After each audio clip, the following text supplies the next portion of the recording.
Selamat datang kembali di titik pencerahan, tempat di mana hati yang lelah belajar pulih, tempat di mana luka yang tak terlihat akhirnya mendapat ruang untuk dimengerti, tempat kamu akhirnya tidak merasa sendirian. Hari ini kita akan menyelami sebuah pertanyaan yang selama ini mungkin kamu bisikkan dalam hati, tapi tak pernah benar-benar kamu jawab. Bisakah kita hidup tanpa cinta? Mungkin kamu sudah terlalu sering dikecewakan, terlalu lama menunggu tanpa kepastian, atau bahkan kamu sudah berhenti percaya bahwa cinta itu nyata. Tapi tunggu dulu, sebelum kamu menutup hati sepenuhnya. Mari duduk bersama dalam keheningan ini, karena bisa jadi kamu tidak butuh cinta dari luar.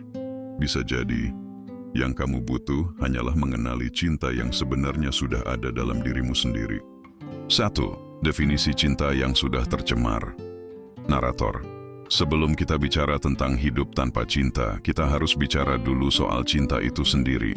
Apa yang sebenarnya kamu bayangkan ketika mendengar kata cinta? Apakah itu pasangan yang selalu ada? Atau perhatian yang membuatmu merasa penting? Mungkin pelukan hangat, pesan selamat pagi, atau seseorang yang datang dan berkata, "Aku akan tetap di sini." Sayangnya, definisi cinta yang kita kenal hari ini terlalu banyak tercemar oleh ekspektasi, luka masa lalu, dan tuntutan sosial. Cinta dikira harus selalu memiliki, harus romantis, harus intens, harus membuat kita bahagia. Padahal, cinta sejati seringkali diam-diam, tidak menuntut, tidak memaksa, tidak datang dengan drama. Jadi pertanyaannya bukan lagi, bisakah kita hidup tanpa cinta? Tapi lebih tepatnya, bisakah kita hidup tanpa versi cinta yang telah dimanipulasi dunia? Karena bisa jadi, kita tidak kekurangan cinta. Kita hanya tidak menyadari bahwa cinta itu tidak selalu berbentuk seperti yang kita harapkan. 2. Ketika cinta menjadi sumber derita. Narator. Aneh ya, cinta yang katanya membawa kebahagiaan seringkali justru jadi sumber luka paling dalam. Berapa banyak dari kita yang justru jatuh, tersiksa, bahkan kehilangan arah karena cinta? Bukan karena cinta itu buruk, tapi karena kita menggantungkan hidup kita padanya. Kita berharap cinta menyelamatkan kita dari kesepian, dari trauma, dari kegagalan masa lalu. Padahal, tidak ada satu orang pun yang bisa menyelamatkan kita dari diri kita sendiri. Ketika seseorang datang dan pergi, kita merasa hancur. Ketika hubungan tidak berjalan seperti yang diinginkan, kita merasa gagal. Inilah sisi paling gelap dari cinta yang tidak sehat. Cinta yang membuat kita lupa siapa diri kita sebenarnya. Cinta yang justru menciptakan ketergantungan. Cinta yang membuat hidup terasa hampa saat ia tidak ada, dan saat itulah, hidup tanpa cinta mulai terasa seperti pilihan yang masuk akal. Karena cinta, bagi sebagian orang, tak lagi jadi sumber kekuatan, tapi sumber luka yang tak pernah sembuh. 3. Hidup tanpa cinta, mitos atau pilihan? Narator. Lalu, benarkah kita bisa hidup tanpa cinta? Mari kita jujur. Setiap manusia butuh keterhubungan. Kita lahir dengan naluri untuk dicintai dan mencintai. Tapi cinta itu luas. Cinta bukan hanya tentang pasangan.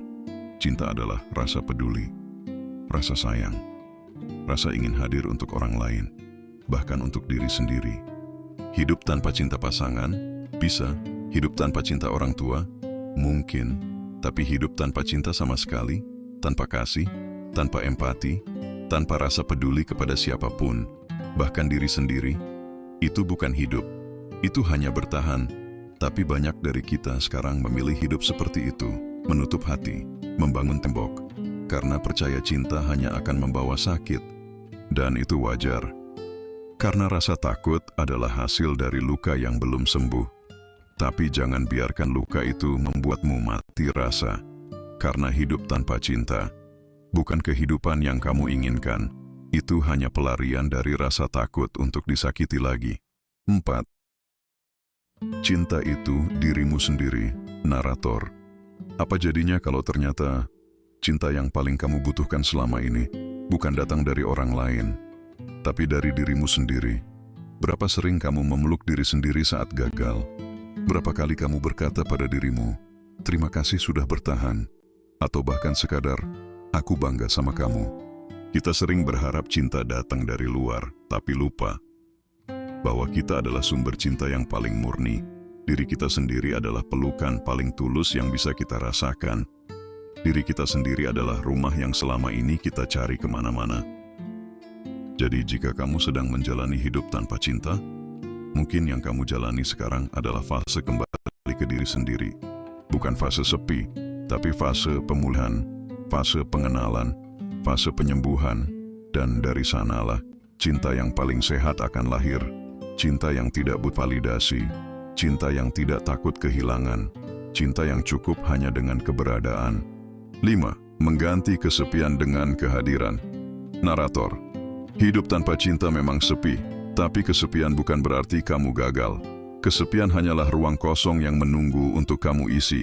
Isi dengan makna, isi dengan karya, isi dengan perhatian kepada hal-hal yang selama ini kamu abaikan.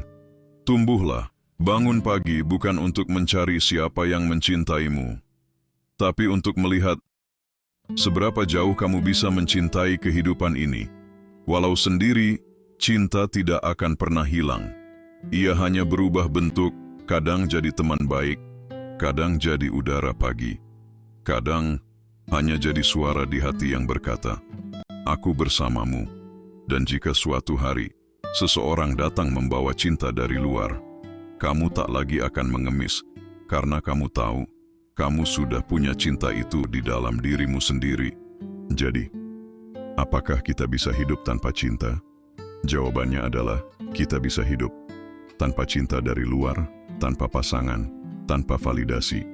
Tapi kita tidak akan pernah bisa hidup tanpa cinta dari dalam. Cinta yang muncul dari penerimaan. Cinta yang tumbuh dari kesadaran bahwa kita cukup bahkan saat tidak ada siapapun di samping kita.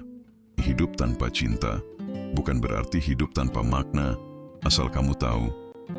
Cinta terbesar adalah ketika kamu memilih untuk tetap hidup, bahkan saat tidak ada yang memelukmu. Dan jika kamu masih di sini, masih mendengarkan, itu artinya kamu sedang mencintai dirimu dalam diam, dalam perjuangan, dalam kesunyian. Terima kasih karena telah sampai sejauh ini. Sampai jumpa di titik pencerahan berikutnya.